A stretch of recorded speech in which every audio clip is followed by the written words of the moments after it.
అందరికీ నమస్కారం. నేను మీ Jinitha. Welcome to Sasi TV. ప్రస్తుతం మనతో పాటు ప్రముఖ ఆధ్యాత్మికవేత్త శ్రీ అనంతరామ శర్మ గారు ఉన్నారు. సో ఇప్పుడు శ్రావణ మాసం అయితే స్టార్ట్ అయిపోయింది. మరి ఈ మాసంలో అందరూ పూజలు అభిషేకాలు ఎక్కువగా చేస్తూ ఉంటారు. రక్షాబంధన్ అని, అలాగే మనకి లక్ష్మీ పూజ అని చెప్పి, గౌరీ పూజ అని చెప్పి రకరకాల పూజలన్నీ కూడా చేసుకుంటూ ఉంటారు కదా. అసలు అవి ఎందుకు చేసుకుంటారు, వాటి యొక్క ప్రాముఖ్యత ఏంటి, ఏ సమయంలో చేస్తే లాభాలు ఉంటాయి, చేసే విధానాలు ఏంటి, ఇవన్నీ కూడా మనం గురుగారిని అడిగితే తెలుసుకుందాం. నమస్కారం గురుగారు. నమస్కారం అమ్మా. నృసింహార్పణం. ఎలా ఉన్నారు? చాలా చాలా బాగున్నాను. మీరు బాగున్నారా? బాగున్నాను గురుగారు. పండుగలన్నీ కూడా ఇప్పుడు ఒక ట్రెండ్ లా మారిపోయాయి. డీజేలు పెట్టుకొని తాగేసి, పోతురాజులు కూడా రీసెంట్గా మనం చూసాం. అక్కడ వెనుక వెళ్ళి తాగుతున్నారు, ముందుకొచ్చి పోతురాజులాగా బిహేవ్ చేస్తున్నారు. ఇవన్నీ చూస్తే ఇప్పుడు నెక్స్ట్ వినాయక చవితి రాబోతుంది. వాడి పక్కన డెక్కు పెట్టాడు అంటే నేను అంతకంటే తోపు డెక్కు పెట్టాలి. నా వాడు మంచి మ్యూజిక్ వింటే దానికంటే తోపు మ్యూజిక్ వినాలి. వాడు కొంచెం ఈ విధంగా తీసుకెళ్తున్నాడు, ఇలా డెకరేట్ చేశాడంటే దానికంటే ఎక్కువ. ఎక్కడ భక్తి కనిపించట్లేదు. ఇప్పుడు నెక్స్ట్ రాబోయేది కూడా అదే. మన వినాయక చవితి అంటే చాలా ధూమ్ధామ్గా చేస్తారు. మరి అది కూడా ఒక ట్రెండ్ లాగానే మారింది. తాగుతారు నైట్. ఇప్పుడు నిమజ్జనంకి వెళ్ళేటప్పుడు డాన్స్లు వేస్తూ ఉంటారు తాగేసి. ఇవన్నీ చూస్తే కరెక్టేనా? అసలు ఒకప్పుడు ఇలాగే ఉండేదా వినాయక చవితి అంటే? ఏ పండగ ఇలా లేదు. ఈ ఒక్క వినాయక చవితే కాదు, నువ్వు ఏ పండగ తీసుకో, ప్రధానంగా భక్తి భావన ఉంది.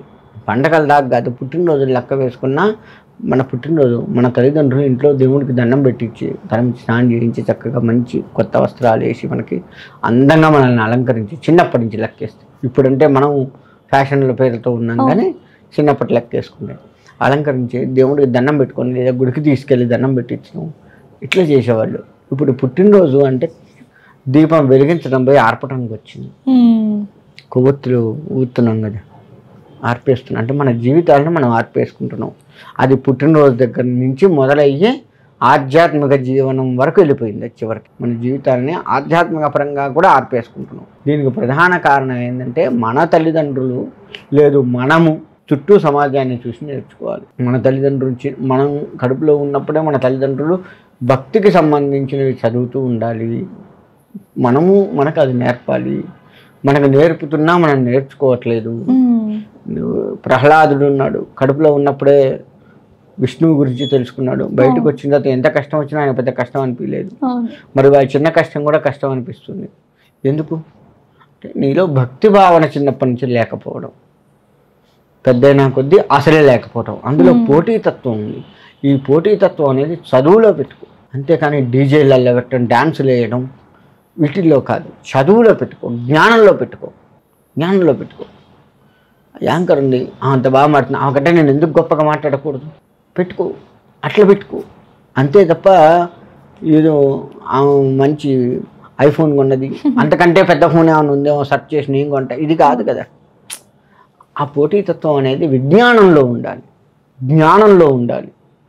జ్ఞానం వేరు, విజ్ఞానం వేరు, గుర్తుపెట్టుకోండి. రెండు దగ్గర ఉన్న కొంత తేడా ఉంది. అటువంటి వాటిల్లో పోటీతత్వం ఉండాలి, ఆధ్యాత్మికపరమైన పోటీతత్వం ఉండాలి. అంతేకాని ఈ డ్యాన్సులు వేయడం, ఇతరత్ర పిచ్చి వేషాలు వేయటం కాదు. ఇక పోతే తాగి తందనాలాడటం అనేది ఈ మధ్యకాలంలో ఈ భారత ప్రభుత్వాలు చేస్తుంది ఏంటంటే, ఈ వైన్ షాపులకు ఎక్కువగా పర్మిషన్లు ఇవ్వడం, చేయడం, గల్లీకి 1-2 ఉండడం. ఇద్దరు మంచిగా సంపాదిస్తారు. గల్లీకి 4 ఉన్నా 4 బాగా సంపాదిస్తారు. ఎవడూ తక్కువ కాదు. ఆ ఒక్క షాపే. ఏదైనా కిరాణా షాప్ పెట్టండి, 4 షాపులు పెడితే ఒకడే సంపాదించుకుంటాడు. వాడి దగ్గర వస్తువు లేకపోతే ఇంకో కిరాణా షాప్కి పోతాడు.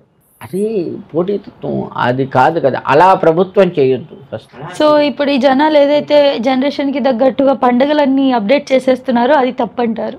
ఖచ్చితంగా తప్పు. నీకు పండుగలు అనేది సాంప్రదాయాలని, ఆధ్యాత్మికపరమైన విషయాల్ని సూచించేవి. మన బ్రతుకు నడవడికని సూచించేవి. మనం ఒకప్పుడు ఎలా ఉన్నామో సూచించేవి. నువ్వు ఉత్తర రోజుల్లో మనం పంచకట్టు కట్టుకోవడం చేయటం చేస్తామా? ఒక పండగ రోజే చేస్తాం. చీర కట్టుకోవడం కానీ ఏదన్నా పండగ రోజే చేస్తాం. ఎందుకు? వెనకట ఎట్లా ఉన్నామో ఈరోజు అట్లా తయారై కావాలి, భగవత్ అనుగ్రహం పొందాలి అని కదా. ఉత్తర రోజుల్లో మనం ఏది చేసుకోము. ఏదైనా పండగలు వస్తే పులిహోర అని అదనో ఇదనో మంచిగా చేసుకొని తింటాం. ఎందుకు? అది కూడా భగవంతుడికి నివేదించి తింటాం. తొందరపడి తినాం. మనం ఇంకా పక్కన అమ్మ చేస్తున్నప్పుడు మనకు ఆకలి అయ్యి పులిహోర చేస్తూ ఏదో చక్రాలు చేస్తున్నప్పుడు ఒక చక్రాన్ని తీసుకుంటే తిడుతుంది అమ్మ. నానైనా చూస్తూ తిడతాడు. అమ్మ చేసే పనిలో ఉండి నానే కాదు ఎవరు చూసినా తిడతారే దేవుడికి పెట్టలేదురా ఇంకా అంటాం. ఏంటి భగవంతుడు అనేది గుర్తు రావాలి. అది నీ జీవితం మొత్తం కూడా ఉండాలి. భగవంతుడికి పెట్టి నువ్వు తినాలి, భగవంతుడి దండం పెట్టి నువ్వు బయటకు వెళ్ళాలి. ప్రతిరోజు ఇలా ఆహ్లాదకరమైనటువంటి జీవితాన్ని నువ్వు ఉండాలి. ఇలా సాంప్రదాయంగా ఉంటే మన మనస్సు మనము ప్రశాంతంగా ఉండగలుగుతాం. అది నీకు రావాలి అని ఆ రోజు మాత్రమే మనం సూచిస్తుంది పండగల. అందుకే అప్పుడే మనము దేవుడికి పెట్టడాలు కావచ్చు, లేకపోతే మంచిగా తయారు కావడం కావచ్చు చేస్తాము. అది నువ్వు ప్రతిరోజు చేసుకో, అలవాటు నీకు వద్దన్నా వస్తుంది ప్రశాంతత. ఇంకా జన్మరాహిత్యాన్ని అంటే ఇంకొక జన్మ పొందేటం లేనంత గొప్పగా మనం తయారు కావచ్చు. అది మనం మర్చిపోతున్నాం. ఇప్పుడు ఏంటంటే ఫ్యాషన్స్ ఎక్కువైనాయి దానికి. అది కూడా పాశ్చాత్యులు మన మీద పడి ఏడ్చి చేసి ఏదైనా కాగానే అక్కడ దాకా అసలు మన ఫ్యాషన్స్ ఎంత బాగా తయారైనాయి అంటే, ఆ మధ్య కార్టూన్ చూశాను. ఒక ముస్తే ఆయన అడుక్కుని ఉంటే వాడికి చినిగిన బట్టలు ఉన్నాయి. ఒక ఫ్యాషన్గా ఉన్న ఒకళ్ళు పాయింట్ ఇక్కడ దాకా చించుకోవడం, జీన్స్ ప్యాంట్ అక్కడక్కడ చినిగి ఉండడం, ఇది ఫ్యాషన్ అయినా వాడికి వీడికి తేడా లేదు. నా ఏరియాకి వచ్చావు ఏందని చెప్పి వాడు అరవటం వాళ్ళని. ఇంకోసారి నా ఏరియాలో కనపడుతుంది, ఇది నా ఏరియా. ఆమెను అంటే అంత కోటీశ్వరాలకు కూడా అడుక్కునే లాగా తయారయ్యారు. అది ఫ్యాషన్ అయింది చినిగిన వేసుకోవడం. ఇది మన సాంప్రదాయమా? మన సాంప్రదాయాన్ని అవలంబించేటట్టుగా పండుగలు ఉన్నాయి, దాన్ని మనం మర్చిపోతున్నాము. ఈ డీజేలు పోటీతత్వాన్ని ఫస్ట్ తగ్గించుకొని ఆధ్యాత్మికపరమైన పోటీతత్వాలు పెంచుకోవాలి.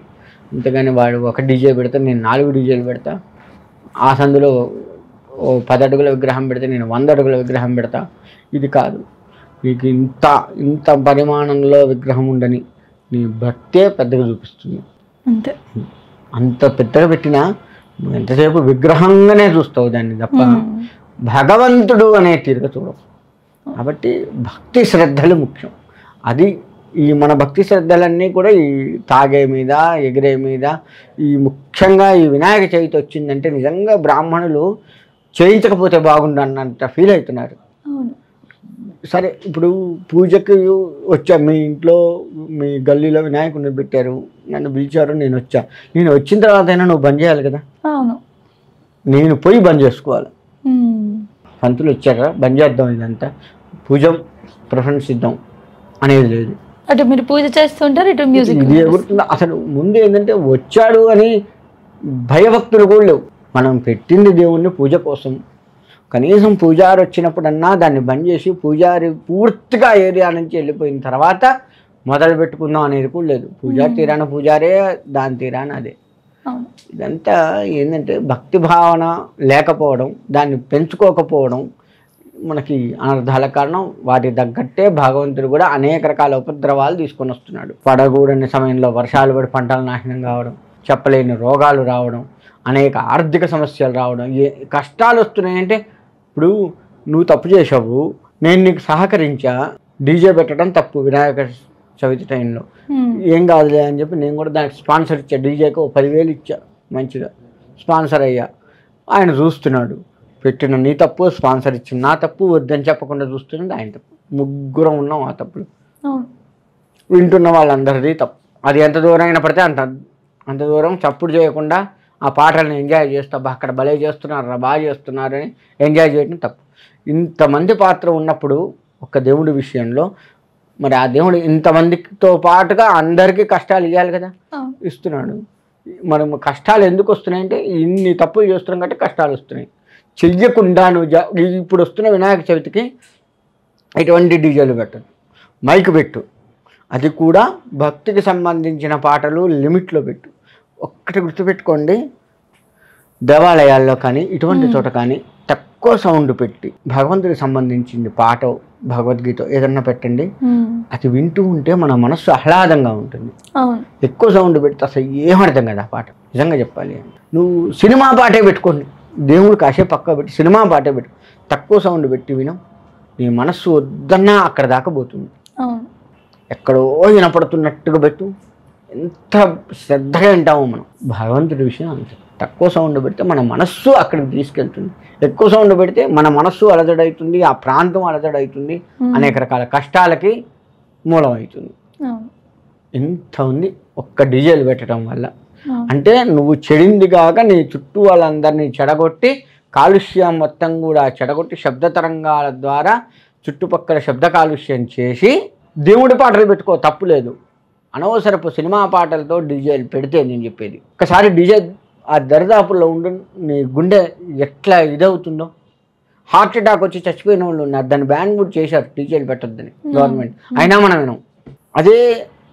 అదే డీజేలో అంత సౌండ్ కాకుండా తక్కువ సౌండ్ పెట్టి మంచి భగవద్గీత పెట్టు.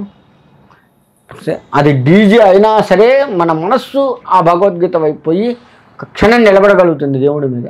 అది మన ఆధ్యాత్మికతకు వెలుగవుతుంది. అది చెయ్యట్లేము. అది అలవర్చుకోవాలి. అది అలవర్చుకున్న నాడు మనం బాగుపడతాం, మన చుట్టుపక్కల వాళ్ళు బాగుపడతారు, మన కుటుంబం బాగుపడుతుంది, అందరం బాగుంటాం. ఆధ్యాత్మికత భావన పెరిగి భగవంతుడి అనుగ్రహం వద్దన్నా వస్తుంది, వద్దు అన్నా వస్తుంది. ఇప్పుడు కావాలన్నా రావట్లేదు. నువ్వు ఎన్ని పూజలు చేయి, ఎన్ని కోట్లు ఖర్చు పెట్టు రాదు. ఎందుకంటే నువ్వు చేసే పైచలి. చాలా చక్కగా వివరించారు గురుగారు. సో మీ మాటలు విన్న తర్వాత కొందరైనా మారాలని అయితే కోరుకుందాం. ధన్యవాదాలు. వారు మారితే అంతకంటే కావాల్సింది లేదు.